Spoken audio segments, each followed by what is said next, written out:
this will be the last video of 2023, so I want to wish you a happy new year, and I'll see you on the other side. I also want to thank all my viewers for their support, in particular Shadow Wesker David Morrison for recommending this case. Sorry it took a while, but got there in the end. Now on with the video. During the mid-1980s, 3 police forces across the south of England launched a massive manhunt for a serial rapist and serial killer who'd engaged in a 4-year-long crime spree between 1982 and 1986, targeting lone women walking from train stations in London and the surrounding areas, who were then subjected to horrific sexual assaults and eventually murdered. Later, it was discovered there were actually 2 men responsible for these horrific crimes: lifelong friends John Duffy and Robert Mulcahy, sadistic sexual psychopaths who'd begun by torturing and killing animals as children, to stalking the rail network as adults, brutalising innocent and defenceless women. These evil men were likely responsible for at least 33 rapes and 3 murders, with many of the surviving victims describing Duffy's staring, cold, soulless eyes. He later described his crimes as, quote, "a bit of a joke, a bit of a game." Their campaign of terror came to an end in 1986 with the arrest of Duffy, who was caught with the help of criminal profiling, but it would not be until 1999 that Mulcahy was arrested, and only because John Duffy gave up the name of his accomplice after over a decade of silence. The crimes of Duffy and Mulcahy, dubbed the railway rapists and railway killers by the press, are an example of the horror that occurs when 2 twisted men form a partnership of evil. Welcome to Evil Among Us.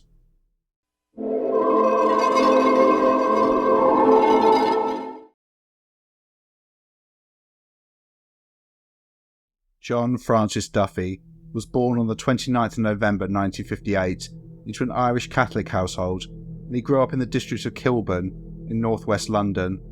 He's described as being raised in a responsible and loving Catholic household by his parents John Sr. and Philomena Duffy. Whilst growing up, he sang in the choir and was an altar boy at the local Catholic church. There are no indicators of abuse or neglect in his childhood, so his reported history, at least on paper, is not in line with those of other serial killers. However, it's also important to reinforce this doesn't mean that there weren't any issues in the home, just they didn't come to the attention of the authorities. Regardless, as will be seen, John Duffy was a man plagued with feelings of inadequacy, whose life, from childhood to adulthood, was about victimising others in order to make himself feel powerful. John Duffy was a shy and awkward child who was bullied from a young age. This ramped up significantly when he joined Haverstock Secondary School in Chalk Farm in North London, where he was picked on repeatedly by the bigger boys. He was later described as a loner by fellow classmates, a boy with no friends who used to spend his break times walking around the school grounds wearing a duffel coat with the hood pulled up, regardless of the season. Duffy was a small child and, as an adult, was only 5 foot 4 inches tall. In addition, had extremely bad acne as a child, which left his skin badly pockmarked as an adult. I've no doubt that these physical issues, along with his strange behaviour, made him a target for the abuse of his peers, but also, inevitably, reinforced his feelings of inadequacy. However, soon after starting secondary school, Duffy met another disenfranchised and isolated child named David Mulcahy.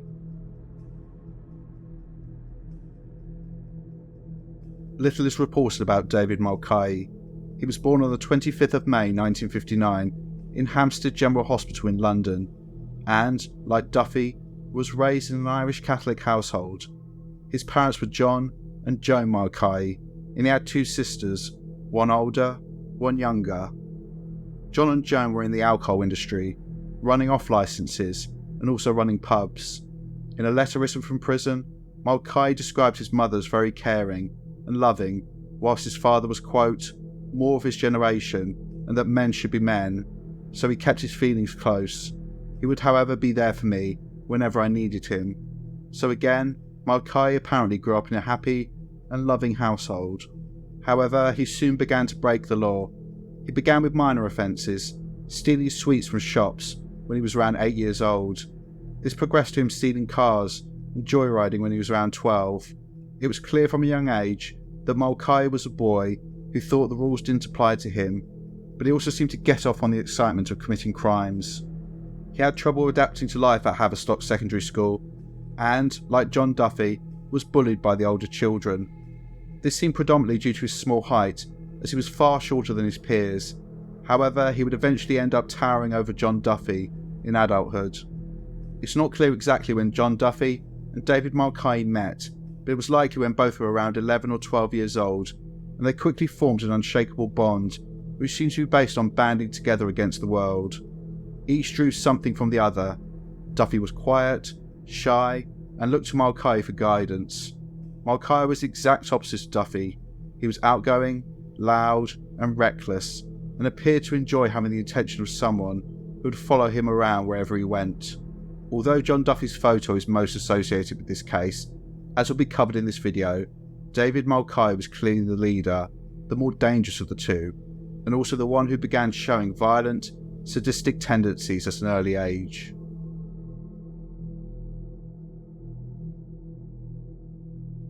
Within 2 years of the pair meeting, the first warning signs were obvious when, aged 13, David Mulcahy was caught at school, battering a hedgehog with a cricket bat and stamping on its head. Duffy was stood, watching this unfold. A report of this incident stated, quote, "Teachers found David covered in blood.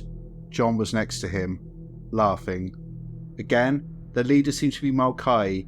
He got a sadistic thrill from violence. This made him feel powerful, and Duffy soon found that he too enjoyed the feeling he got from victimising other living things. Behind closed doors, Mulcahy also enjoyed victimising his family members, and is reported to have tied up his 12-year-old cousin, hand and foot, and thrown them into a bathtub filled with ice-cold water. He then began laughing and taking pictures of his cousin as he gasped for breath. Around this same time, the pair became interested in girls, but due to their behaviour, they were unsuccessful in getting their attention, and this instilled in both of them a hatred of women, which would dominate both of their lives. However, as I'll return to later, I think the hatred of women that Mulcahy had, and also possibly Duffy, was something that started at a very young age.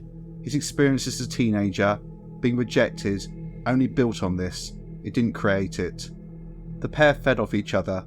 There was nothing wrong with them, women were the problem, and they soon began skulking around Hampstead Heath, hiding in bushes wearing masks, and jumping out on couples in the park.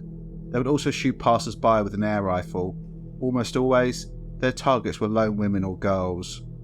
Whilst they didn't act on their fantasies of raping women until years later, both John Duffy and David Mulcahy spoke about this at length, starting from when they were around 12 years old. Prior to the pair leaving school at the age of 16, in around 1974, they made a pact that neither of them would grass on the other to the police, a promise that John Duffy would keep for years, enabling David Mulcahy to escape justice for over a decade. Both men learnt trades. Mulcahy became a builder and Duffy became a carpenter, but they continued to commit crimes together, including burglaries, car thefts and arsons.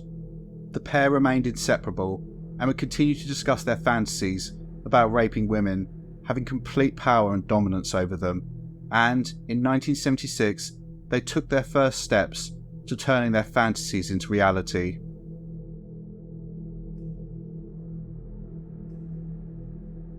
In the summer of 1976, David Mulcahy, at this point 17 years old, fell out with a woman who he was doing building work for. What specifically occurred is unclear, but Mulcahy was enraged. How dare a woman do this to him? He described his desire to, quote, teach her a lesson, and he suggested to John Duffy that they could achieve this by breaking into her property and then raping her. The pair broke in when this woman was out one evening and lay in wait in the dark for her return. However, she didn't. She decided to stay at a friend's house overnight. A few months later, the pair were skulking the streets of Notting Hill when they saw a woman who Mulcahy decided needed to be punished because she seemed, quote, stuck up. She was stalked and her property identified. It was determined that she lived alone, and the pair planned to break into her home and rape her. But, on the day of the crime, they were thwarted when the woman returned home with a male friend. Whilst these attempts were unsuccessful, the pair were buzzing. They found they enjoyed the thrill of the hunt, picking out victims and planning what they were going to do to these poor women. They got off on seeing a random woman and then deciding they were going to destroy her life and demonstrate to them how powerful they were. No doubt they masturbated to fantasies of these acts. With Mulcahy especially, he wanted to see the terror in his victims' eyes. The pair decided to engage in a campaign of rape across London and the surrounding counties, and they spent the next 5.5 years meticulously planning every detail, including compiling a rape kit. In 1980, John Duffy obtained a job as a carpenter with British Rail, and he began to acquire an encyclopedic knowledge of the rail network, and was specifically look out for isolated stations which were poorly lit, where predators could hide, waiting for victims. The London Underground and Overground rail network is an engineering marvel, but for every main station, like Paddington or King's Cross, there are 20 desolate and isolated stations on the outskirts of the network. Even today, with LED lighting and CCTV covering every station, it's easy to feel unsafe stepping off a train and walking from one of these stations late at night. This was far worse in the 1980s, where CCTV cameras were not common and mainly positioned in the centre of London. It was the perfect hunting ground. Whilst their reign of terror against lone women began in 1982, both men were victimising women before this point and displaying their disgusting misogyny. With regards to David Mulcahy, he married a woman called Sandra in 1978, but it's clear, behind closed doors, he utterly dominated and controlled this poor woman. We know this due to his behaviour around colleagues at a minicab firm he used to work at part-time for a little bit of extra money in his late teens into his 20s. He would brag that his wife, quote, knew her place and that she was completely submissive to him in the bedroom and would do whatever he wanted, without question. A female controller at the cab firm later stated, quote, his attitude to women was disgusting. If he had anything to say about them, they were either slags or sluts. He'd refer to that slag who makes the tea. If he got angry, it would be that fucking slag or slut. He liked women to be at the kitchen sink, where they should be, or in bed. Once, he came behind me and got me round the neck, saying, how does it feel? Are you scared? I told him to let go. He went out laughing. I've no doubt that Mulcahy, given his attitude, would regularly rape his wife. He was a man who likely didn't understand the word no. However, the horror that John Duffy's wife suffered is a matter of public record. Duffy met his wife Margaret Mustafa in 1980, and, after a brief courtship, they married at Camden Registry Office in June of that year. Margaret would later recall the horror that she endured at the hands of Duffy, with her stating, quote, he used a handkerchief to try and suffocate me. He had one hand on my throat and the other trying to force it down my throat.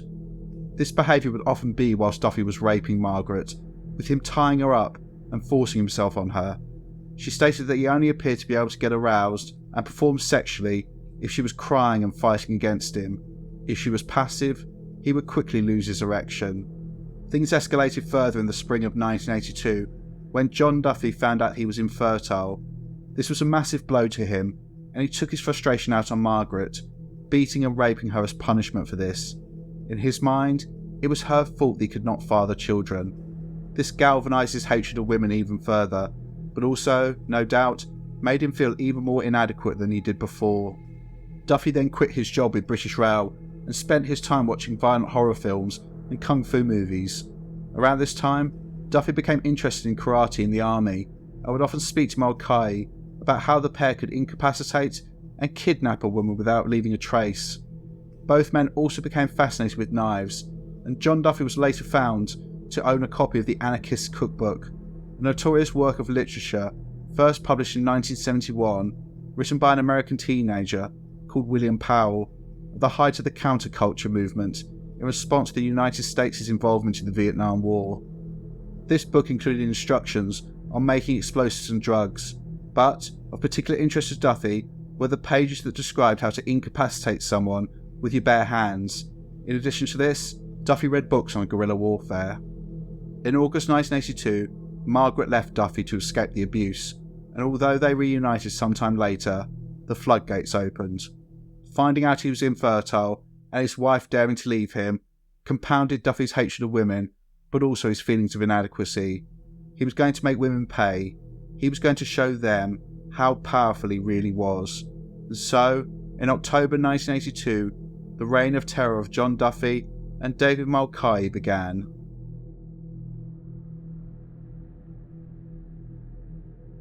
There seems to be some discrepancy between reports as to when the first rape occurred.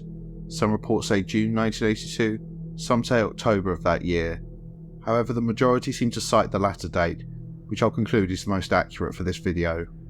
So, by the time of the first attack, John Duffy and David Mulcahy were prepared. They had a rape kit, which included balaclavas, knives, and tape to gag and blindfold their victims. The pair had earlier stolen a tape of the song Thriller by Michael Jackson from a car they'd broken into, and they would listen to this on the way to an area to look for a victim. Singing along to the lyrics became part of their pre-rape ritual. Duffy later described this as follows, quote, "We would have balaclavas and knives. We used to call it hunting. We did it as a bit of a joke, a bit of a game." Their first victim was a 21-year-old woman who was walking home from a party in Kilburn, in northwest London. She reached an isolated area of road where she was pounced upon by the two men, who dragged her into a garden. She had sticky tape placed around her mouth to stifle her screams and was blindfolded before being stripped and raped by both men. The victim later recalled that one of the men, almost certainly Mulcahy, announced to her that he had a knife in his hand. She was totally under his control, but he wanted to see the terror in her face. Over the next 12 months, at least 18 women were raped near various railway stations, mainly in North London, but also extending out to counties just outside the capital. It's likely that Duffy and Mulcahy were responsible for most, if not all, of these attacks. This included an attempted rape in March 1983, when Duffy and Mulcahy attacked a 29-year-old restaurant manager who was walking near Finchley Road railway station in North London. However, she bit Mulcahy's hand and managed to escape. By the end of 1983, the Metropolitan Police were alarmed with the spate of rapes and attempted rapes, which clearly showed a pattern, and they were convinced they were the work of a serial rapist, or potentially a pair or group of rapists. They set up Operation Heart, the largest manhunt since the search for the Yorkshire Ripper in the 1970s and early 1980s. The Heart computer system was also launched to compile information on the thousands of men that they investigated about the spate of rapes. However, this was in the time before DNA and CCTV. The investigation involved thousands of man-hours to gather evidence. It was slow going. Duffy and Mulcahy's plan was paying off. There were no clear descriptions of the rapists, but an emerging feature was victims reporting that one of the men had pockmarked skin and cold, laser-focused eyes. In the meantime, Duffy and Mulcahy were buzzing. They felt invincible, and each justified the other's behaviour. Mulcahy told Duffy that they would never be caught, and that, quote, "rape is a natural thing for a man to do." The frequency of their attacks increased in 1984. This included on January the 20th of this year, when a 32-year-old American social worker was attacked on Barnes Common in South London. Duffy and Mulcahy were in the area, decorating Duffy's parents' home, and during a break, decided to hunt in the local area for a woman to rape. This woman was ambushed, blindfolded and bound, stripped and raped. On June the 30th, 1984, the pair were back in North London, hiding in the darkness outside West Hampstead railway station. They approached and grabbed a 23-year-old woman who had just stepped off a train and was walking home. They dragged her into the undergrowth. She later reported, quote, "They had a knife and said they would cut me if I didn't do as I was told. All I could say was, 'Please don't hurt me.'" After raping her, this evil pair then drove past in their getaway car, still wearing their balaclavas, and were heard laughing and joking about whether they should offer her a lift. A month later, on July the 8th, 1984, Duffy and Mulcahy dragged a 22-year-old woman into some undergrowth while she walked home along Highgate West Hill in North London. Luckily, this was seen by someone in a neighbouring house, and they called the police. The sound of the sirens caused both men to flee, and the woman escaped. She was comforted by a neighbour and was absolutely terrified, and her wrists were still bound with tape. This was removed and stored, and years later would be a crucial part of evidence in convicting David Mulcahy. Just a week later, two 18-year-old Danish au pairs were attacked on Hampstead Heath. The pair came close to being caught in October 1984, when the car they were driving in was pulled over by the police. In the vehicle was stolen building equipment and a balaclava. Mulcahy said that he wore the balaclava when he was working on dusty plastering, and he was believed. The men received fines for the stolen goods. They went to ground for 3 months, and next struck again on January the 26th, 1985, when they forced a 20-year-old au pair under a canal bridge near New Cross Station in southeast London, where she was bound and raped. The pair then raped or attempted to rape 4 further women around Hampstead Heath in January, February, and twice in March 1985. In July 1985, 3 women were raped in a single night in Hampstead and Hendon. The pair were out most nights hunting for victims, and the fact they'd not been stopped emboldened them. They were invincible. Duffy's level of invincibility is shown by his behaviour towards his wife Margaret, who once told, quote, "I raped a girl tonight, and it was all your fault." In August 1985, Duffy again raped Margaret, and this time she called the police and left him for good. Some sources seem to suggest that Duffy was convicted for this, but considering he remained on the streets, I find this unlikely. I'm more inclined to believe, as some reports say, that this didn't result in a prosecution, but did lead to Duffy's name being brought to police attention and included on the Operation Heart database as a person of interest. As I said before, this was the computer system that had been set up to find the serial rapist/rapists operating in London at the time.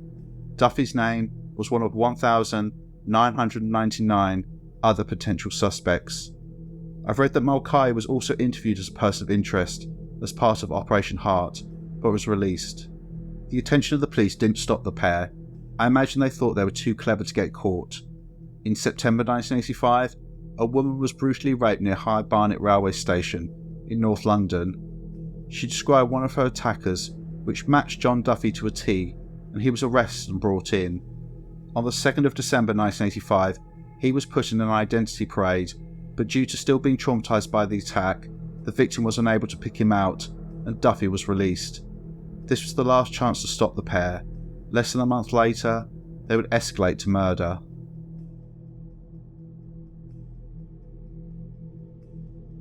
By the middle of 1985, David Mulcahy was no longer gaining the same level of sexual arousal from the attacks.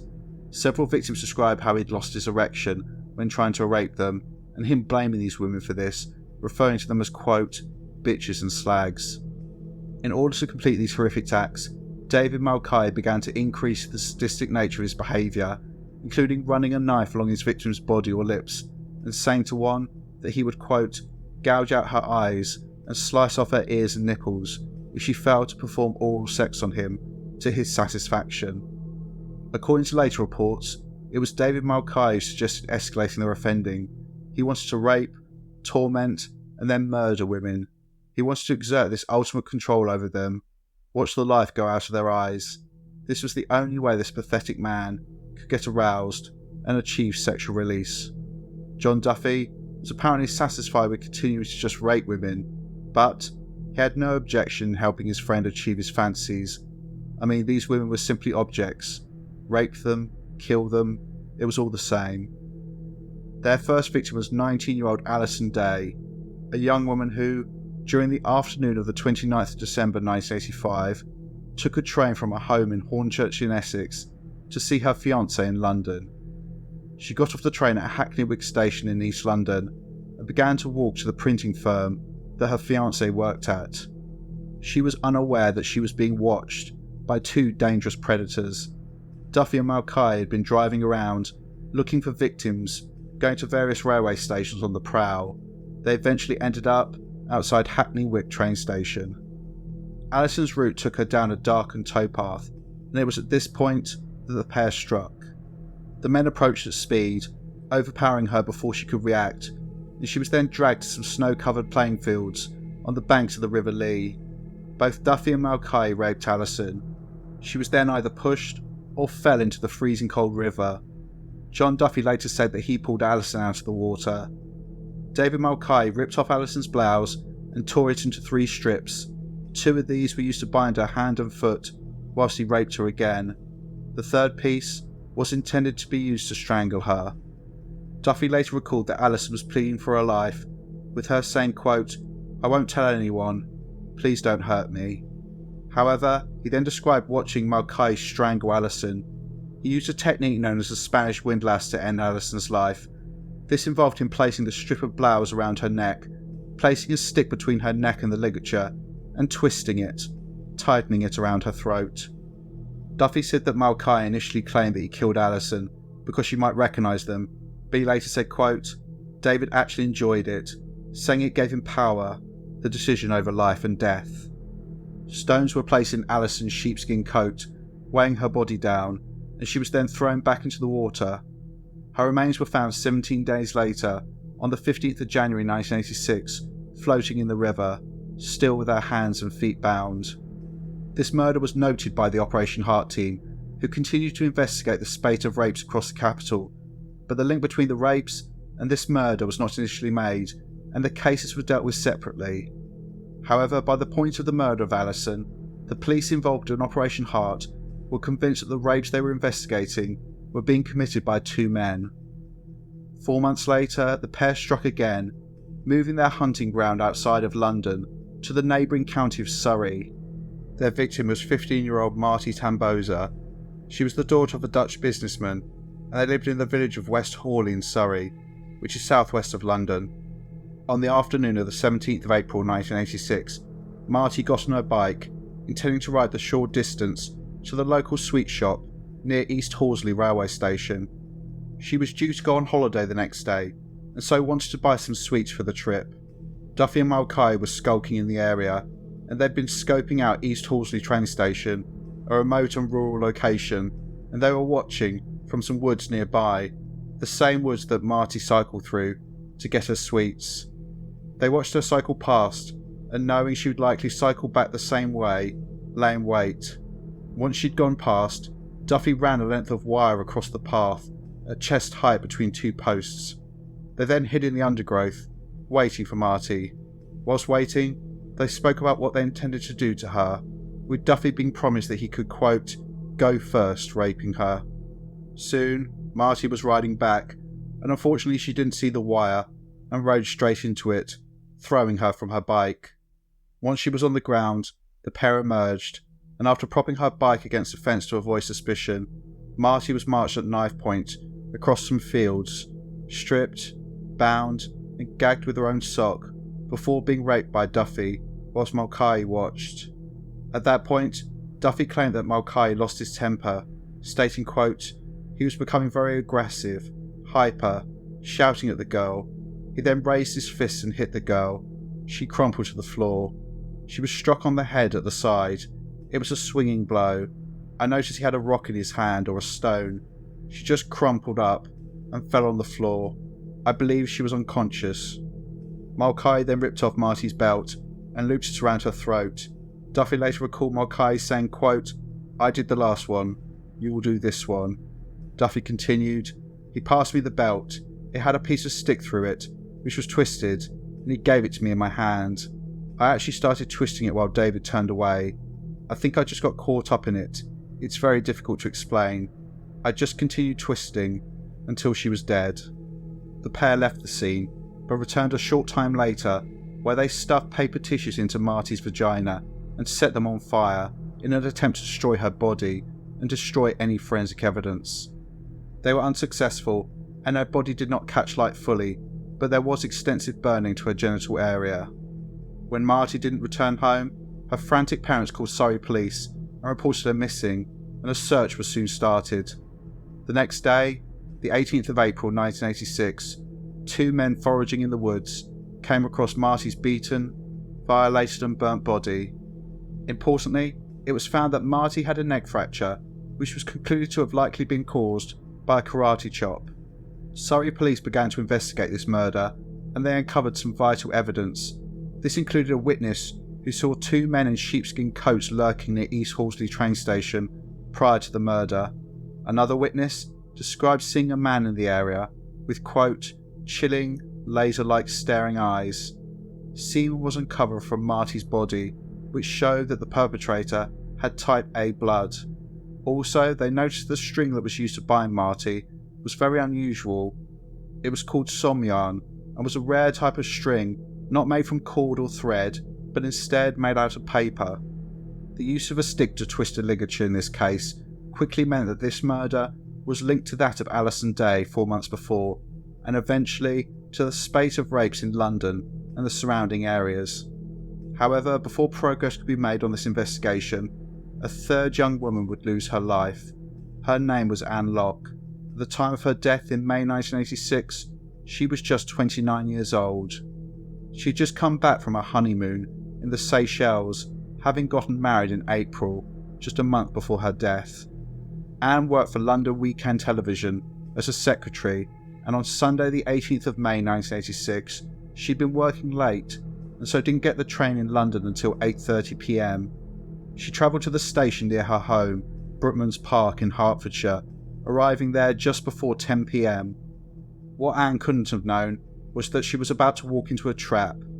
Both John Duffy and David Mulcahy had been scoping out the station for several hours, looking for victims, when they came across a female bike in the bicycle shed at the station. This was Anne's, which she'd used to ride the mile or so from her home to get the train when she left for work in the morning. The pair had decided they were going to attack the owner of the bike, and so had dragged a nearby bench across the path, blocking someone from being able to get into the bike shed. The pair then hid in the undergrowth and waited. This is what confronted Anne when she walked to the shed to get her bike. The men then pounced, and Anne was never seen alive again. She was marched at knife point to an isolated area, bound with somyan string, and stripped. John Duffy later said that he raped Anne and was then thrown the keys to the pair's getaway car by Mulcahy.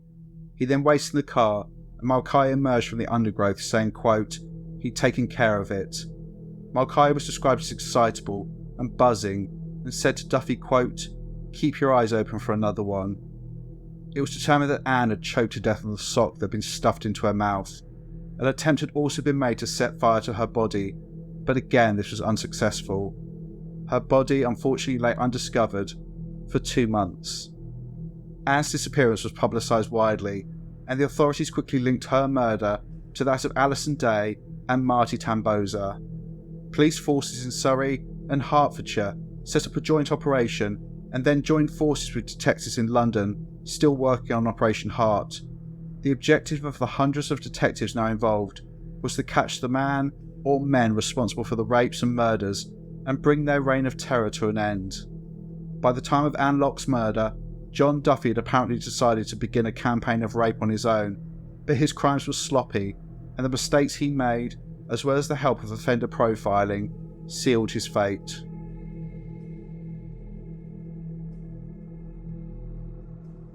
John Duffy was, as I already stated, just one of 1,999 potential suspects on the list compiled by the police, but he quickly became their main person of interest when officers who were part of Operation Heart saw that on the 17th of May 1986, the day before the murder of Anne Locke, John Duffy had been stopped by officers lurking outside of North Weald railway station in Essex. He was searched and was found to have on him a butterfly knife, tissues, and a box of matches. He told the officers that the knife was something he used at weekly karate classes. He was released, but the contact noted. The links were made immediately: the presence of tissues in the vagina of Marty Tamboza and the presence of fractures in her neck, likely caused by someone who knew karate. On the 17th of July 1986, Duffy was called in for questioning by Operation Heart detectives, but arrived with a solicitor and refused to give blood samples. The police were, by this point, sure they had their man. On the 21st of July 1986, the badly decomposed body of Anne Locke was finally discovered by some railway maintenance workers, hidden in the undergrowth near Brookman's Park railway station, the place where she'd been abducted from. Police noticed the same somyan string had been used to bind her, therefore linking her murder to the others. This discovery meant the police ramped up the pressure on John Duffy, and they went looking for him to question him again. Duffy, knowing the body had been recovered, went into hiding, but not in the way you may think. A few days after the body of Anne was discovered, John Duffy walked into a psychiatric hospital in North London and claimed that he'd been assaulted by 2 men and lost his memory. He was admitted to the hospital and held under section for almost 4 months. The police were astonished and sceptical, but the doctors refused to give them permission to interview such a vulnerable man on hospital grounds. So the police bided their time. On Tuesday, October the 21st, 1986, John Duffy was released from the hospital. Within hours, he raped a 14-year-old schoolgirl in Watford, 15 miles northwest of central London. Duffy blindfolded this girl, but it slipped, and she was clearly able to see his face. Another important detail is that for some reason, Duffy had his dog with him. Potentially was using the guise of walking his dog to make himself seem less suspicious. However, he made a mistake and called this dog by name. His last victim stated that she overheard the dog's name clearly, Bruce. Finding out that Duffy was now out of hospital, he was put under police surveillance, but unfortunately not in time to save the 14-year-old girl he raped within hours of his release. This was the last rape committed by John Duffy.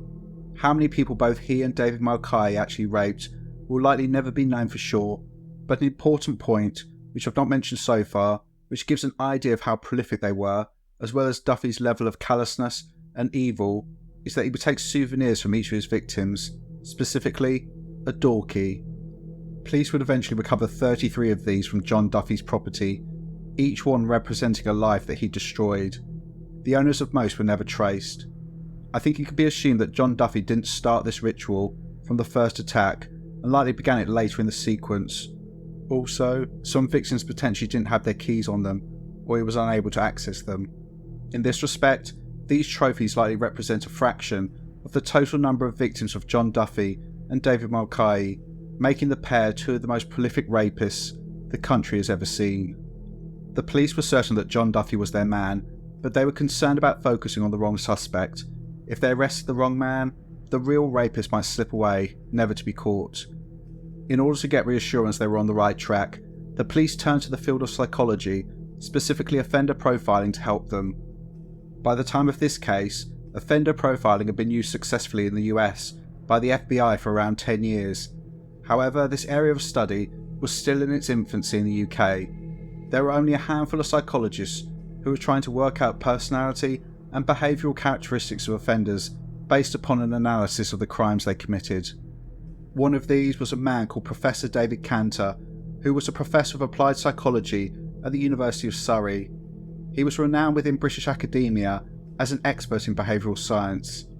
He had never worked with the police before, and in fact, this was the first occasion where a police force in the UK had sought assistance from a psychologist to help them build a profile of an offender. Professor Cantor also had a particular field of interest, geographical profiling. This is an area of study where it's believed that a serial offender's home can be determined from the areas where crimes occurred. To summarise, Professor Cantor proposed that, initially, serial offenders begin to commit crimes in locations they're comfortable with, and then, as they become more confident, travel further afield. So if you plotted a sequence of offences, initial crimes are more likely to be clustered around or close to the offender's home. Professor Cantor was given every scrap of information on the case and produced a 17-point profile on the character, behaviour and possible location of the serial rapist and murderer the police were trying to catch. It's important to note that at this point, whilst the police were confident there was more than one man involved, they didn't have the evidence to pursue this line of inquiry, and so were focused on apprehending a single individual, which, if there was only one offender, would bring the reign of terror to an end. If there were two, it would hopefully break up this partnership and reduce the chances of further crimes, whilst they sought out any accomplices. It was found that 13 of the points on Professor Cantor's profile matched John Duffy perfectly. This included identifying where he lived, in Kilburn in North London, the location of the first confirmed rape, and also at the epicentre of the spate of attacks between 1982 and 1985. The profile also identified his physically small stature, interest in martial arts, fascination with weapons, and trophy taking. When Professor Cantor's profile was fed into the computer and programmed to sift through the list of suspects, 1,999 names were whittled down to just one, John Duffy. On the 26th of November 1986, John Duffy was seen following a woman in a secluded park, and the decision was made to arrest him. Detectives who searched his home found hardcore pornography, martial arts videos and magazines, and several martial arts weapons. They also found his trophies, the keys from his victims. While searching, they were greeted by a dog, called Bruce, which matched the name that his last rape victim had heard him call. At his mother's home, the police made a breakthrough. Hidden under some stairs was a ball of somnium string, which was found to match the bindings found on the bodies of Anne Locke and Marty Tamboza. Duffy's blood type was also found to match the semen sample in Marty's vagina. Fibres found on Duffy's clothes matched those recovered from the body of Alison Day. So, the police were able to link John Duffy to all 3 murders. With regards to the rapes, the combination of victim identification of Duffy and forensic evidence from semen samples meant that he could be linked to 7 offences. John Duffy was presented with all the evidence, but pathetically, he still claimed to have amnesia from his fictitious attack by 2 men months before, so he essentially played dumb. He was confronted with the fact that police knew he was not working alone, but he refused to give up the name of his accomplice. On the 8th of November 1986, John Duffy was charged with 3 counts of murder and 7 counts of rape, and remanded into prison to await his day in court. David Mulcahy was also arrested and brought in on suspicion of rape and murder, but he simply sat there, smiling smugly, denying everything. The police didn't have enough evidence against him, and so they were forced to release this dangerous predator back into the world. He would remain a free man for another 12 years.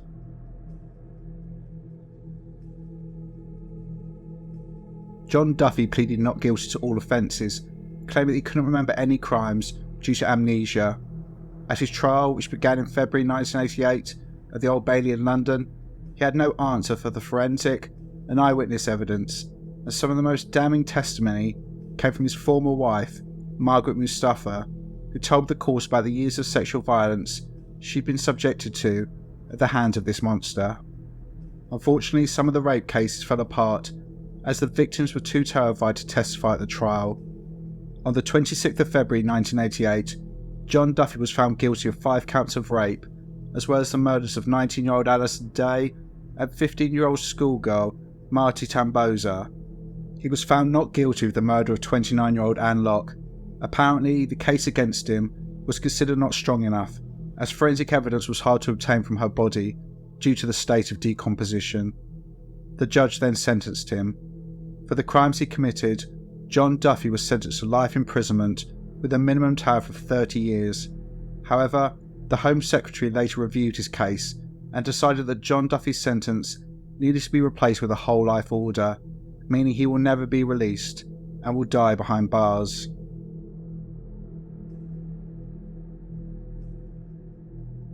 At no point during his police interrogation did John Duffy break his vow of silence regarding his friend, David Mulcahy, and Mulcahy no doubt felt he'd gotten away with his campaign of terror.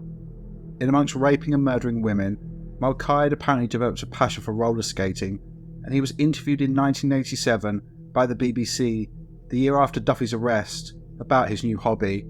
I'll play the clip of this interview. Dave's a minicab driver in London, but should manage the promenade without an A to Z. It's madness, but it's just so enjoyable. It's like a drug, you can't give up. Once you start and you get into it, that's it, you're hooked. But if you've got a cab, which you drive around London, what do you want wheels on your feet for? It's more fun. A cab's conventional, boring. This, interesting. But I'm 28. I'm growing old, but I still can't stop skating.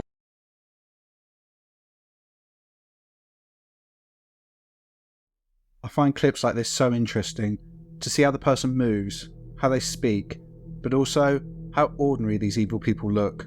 They don't have horns or have murderer tattooed on their foreheads, and that's the scary thing. People who do these horrific things look completely normal, just like you and me. Anyway, it's clear in this interview that Mulcahy is happy as Larry. There was no way the police would ever catch him. David Mulcahy then went back to his life, and to the best of the police's knowledge, didn't attack any more women. This, I've no doubt, was a calculated move. Mulcahy knew he'd sailed too close to the wind, and the police would be watching him. If he wanted to remain free, he needed to wear his mask of sanity. He went on to father 4 children, and years after Duffy's conviction, he was before the court again for beating one of his sons. He avoided prison on this occasion. In this respect, I have little doubt that David Mulcahy turned his sadistic need to abuse and violate others inwards, and his behaviour was confined behind closed doors, and invariably included continuing to victimise his wife. The beginning of the end for David Mulcahy began in 1997 due to 2 separate sequences of events. Firstly, police in London were dealing with the case of another serial rapist who began committing crimes in mid-1996. One of the officers investigating this case also worked on the case of John Duffy and saw striking similarities between the two sets of offences. This was entirely coincidental, but it led to the officer revisiting the evidence in the Duffy case to see whether this new rapist could potentially be the elusive accomplice they knew existed but had not been able to name. It was then found that a huge blunder had been made with the original evidence. It was found that the piece of tape recovered from the wrists of the 22-year-old woman who was attacked on July the 8th, 1984, whilst walking along Highgate West Hill in North London, had not been tested for fingerprints. This was promptly done, and David Mulcahy's fingerprints were discovered. This was a staggering oversight, which meant that Mulcahy could have potentially been stopped earlier in his crime spree, before he escalated to murder. At around this same time, in 1997, while serving his sentence at Whitemore Prison, John Duffy's amnesia suddenly disappeared. He began seeing a psychologist called Dr. Jenny Cutler, whom he began to speak about his crimes with. He stated that he wanted to make a full confession, as the memory of his crimes were causing him nightmares and he wished to unburden himself. He confirmed to her what the police already knew, that he hadn't acted alone. Dr. Cutler asked what prison his accomplice was in, and it was at this point he dropped a bombshell, telling her that he'd never been convicted or imprisoned, and gave his name, David Mulcahy. Duffy added he wanted Mulcahy stopped, so that he didn't rape or kill any more women. Dr. Cutler immediately called the police and told them of the confession, so the police now had the beginnings of forensic evidence against David Mulcahy and a confession from John Duffy. The police decided that, whilst they could arrest and potentially convict David Mulcahy for rape, he would likely only receive a short custodial sentence if he was convicted at all, and would be back on the streets, and so they decided to build an airtight case against him to show that he was a serial rapist and murderer. It took time to earn Duffy's trust, but eventually, with the help of Dr. Cutler, by June 1998, he agreed to provide full details to the police. He was moved in secret to a police station in Hertfordshire, and over the space of a week, gave a full confession and explained Mulcahy's role in all of the rapes and the murders. He confirmed what the jury had got wrong, that he had indeed been involved in the murder of Anne Locke. I say that he gave a full confession. John Duffy explained that he'd raped so many women, he couldn't remember all the details.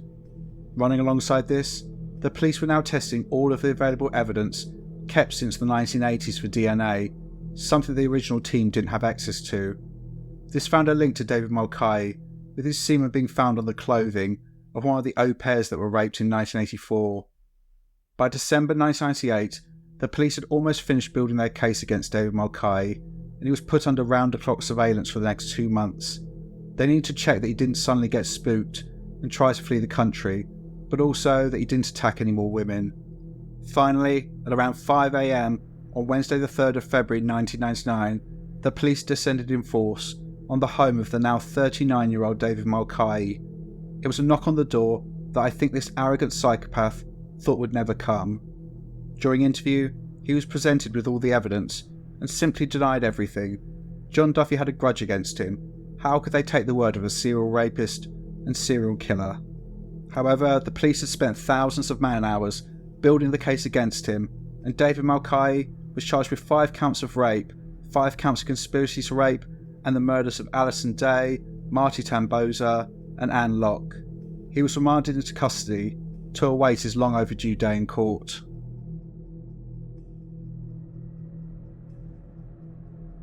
Whilst awaiting his trial, it was later reported that David Mulcahy had called a friend of his from prison, laughing and joking and bragging about the fact that he'd been charged with 3 counts of murder. Mulcahy was remorseless to the last. It was clear he thought he was very clever and he could easily wriggle out of this situation.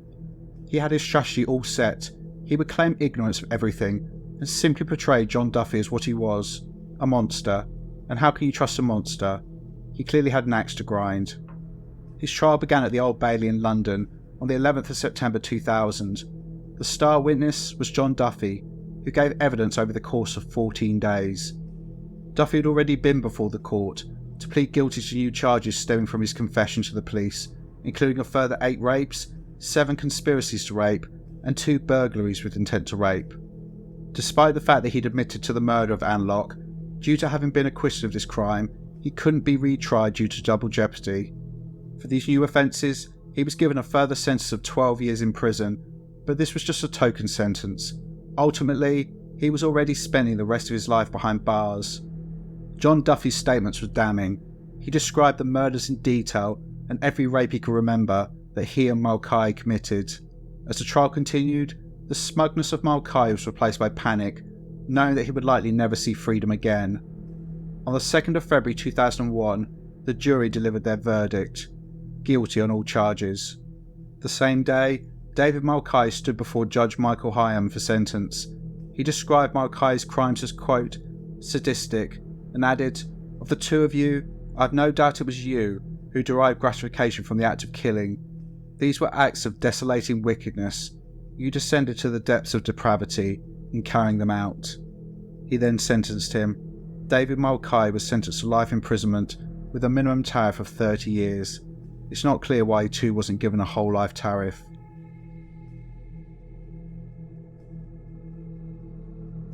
John Duffy has apparently faded into the background. He made it clear that he has no intention of appealing his sentence and believes it is fair and just for him to spend the rest of his life in prison. David Mulcahy is a different story. He refused to accept his guilt. He's a man whose whole life was about dominating and controlling others, so it was inevitable that he'd make a nuisance of himself.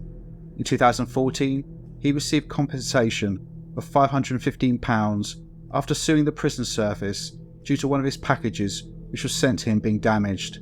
In 2015, he demanded that the Metropolitan Police compile every scrap of evidence against him, so around 6,000 documents, and send them to him for his appeal. The Metropolitan Police told him where to go. Lastly, in 2021, Mulcahy wrote to a filmmaker who made a documentary on his and Duffy's crimes, which read, quote, "I continue to challenge my conviction for one single fact: I did not commit these horrific crimes. It's a very simple thing to say, but a very hard one for people to believe me. The mainstay of the evidence against me is from a self-proclaimed liar. He was my friend, and I should have seen what he was, a monster. Yours truthfully, David Mulcahy." Also, there's a website which was set up in around 2010 protesting Mulcahy's innocence, set up by his friends and family who, I would imagine, he continues to dupe all these years later. Whilst David Mulcahy was not given a whole life tariff, it's inevitable that he, like John Duffy, will never be released again. The railway killers will spend the rest of their lives in prison.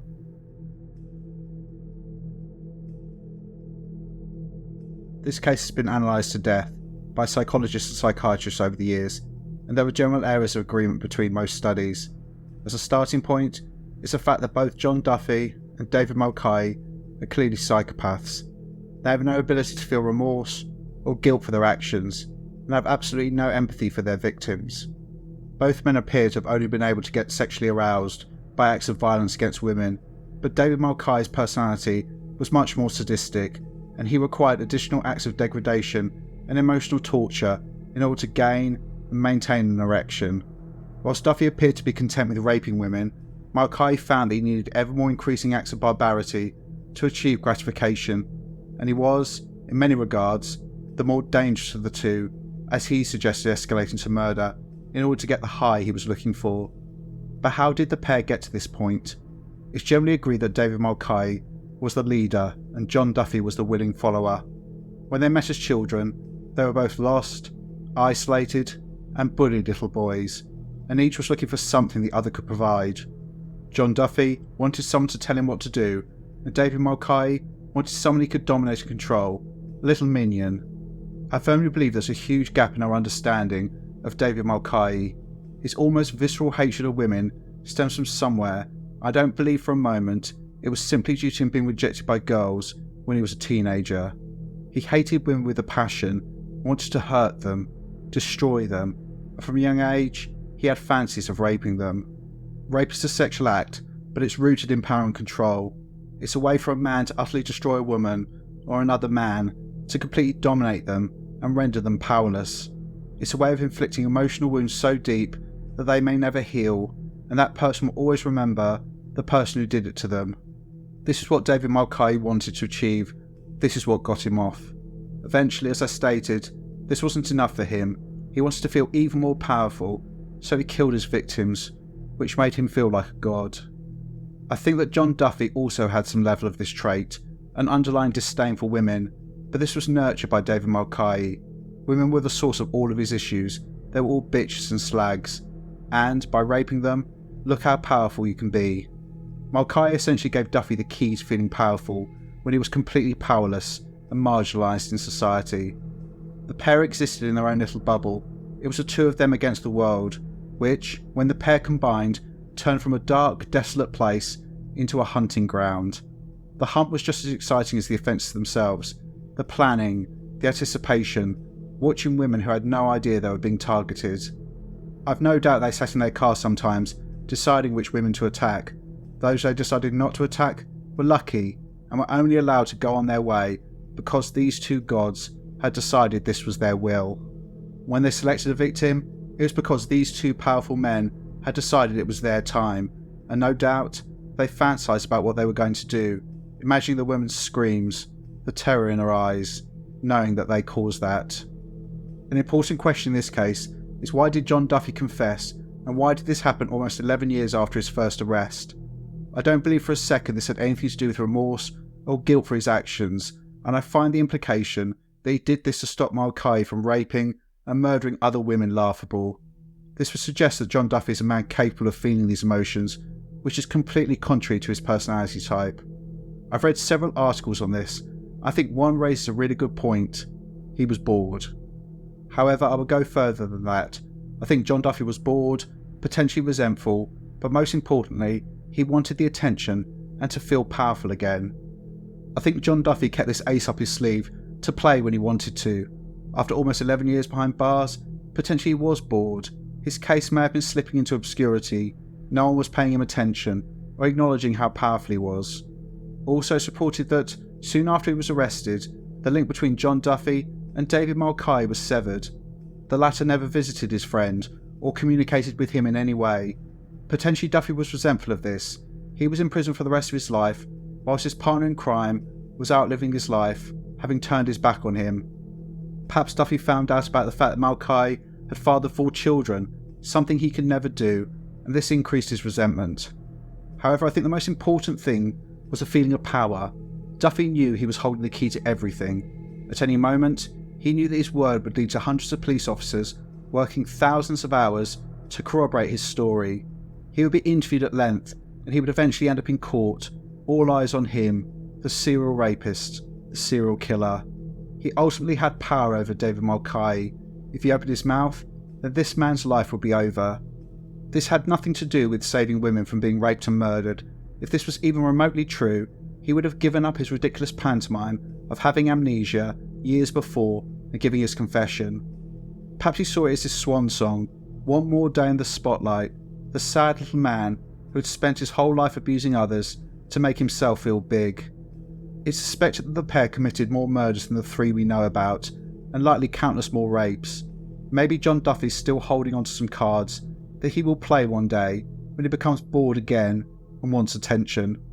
The final question is whether John Duffy and David Mulcahy would have committed these offences on their own had they not met. This is a very difficult question to answer. In my personal opinion, with regards to John Duffy, no, but I'm on the fence. With David Mulcahy, absolutely. David Mulcahy was a sadistic psychopath who had a seething hatred of women from a young age. I think, alone, he would have eventually begun raping women, and, if he hadn't been caught, killing them. With regards to Duffy, I think that he had an underlying hatred of women, of feelings of inadequacy, and Mulcahy built on this and gave him an outlet for these feelings. Without him, I think that Duffy would have been a domestic abuser who victimised his partners in order to control them so they didn't leave him. But I'm not convinced that he would have escalated his behaviour to the campaign of stranger rape and murders that characterised the pair's reign of terror. So, what's your thoughts on this case? I'm particularly interested in whether you think, if John Duffy and David Mulcahy had never met, would they individually have gone on to commit these types of offences? Also, why do you think John Duffy confessed? Feel free to leave your comments below. If you like the content, then please consider becoming a channel member. You get early access to videos and an icon next to your name. Also, if you want to help support the channel, then please consider sending a super thanks. As you can imagine, because of the type of content I make, not much of it is able to be fully monetized. Please like, share and subscribe. Take care, and I'll see you in the next one in 2024.